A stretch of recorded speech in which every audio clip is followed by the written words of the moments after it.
বন্ধুরা, আজ চলে এসেছি কুষ্টিয়া ইসলাম বিশ্ববিদ্যালয় থানা হরিরামপুর বাজারে, যেখানে আপনার স্কুল, কলেজ, মাদ্রাসা, ধর্মীয় প্রতিষ্ঠান, মসজিদ, ঈদগাহ, গোরস্থান, বিভিন্ন দৃষ্টিনন্দন স্থাপনাগুলো রয়েছে। সেগুলো আপনাদের দেখাতে চলেছি। আপনার সময় পেলে চলে আসবেন হরিরামপুর বাজারে। খুব মনোরম পরিবেশ এবং একটা বড় সড়ো একটা বাজার, যেখানে প্রত্যেক দিন সকালে সবজি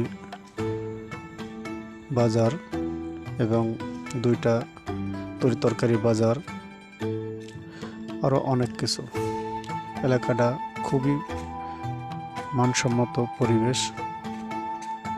আসবেন, যারা ভ্রমণ পিয়াসু মানুষ রয়েছেন তারা আসলে আপনাদের মন জুড়ে যাবে।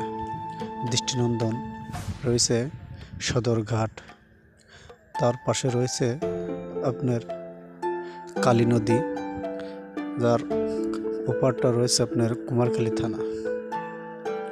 এবং এখানে একটি 1892 সালে একটি হাই স্কুল প্রতিষ্ঠা হয়েছিল। খুব মানসম্মত এখানে লেখাপড়া। তারপর রয়েছে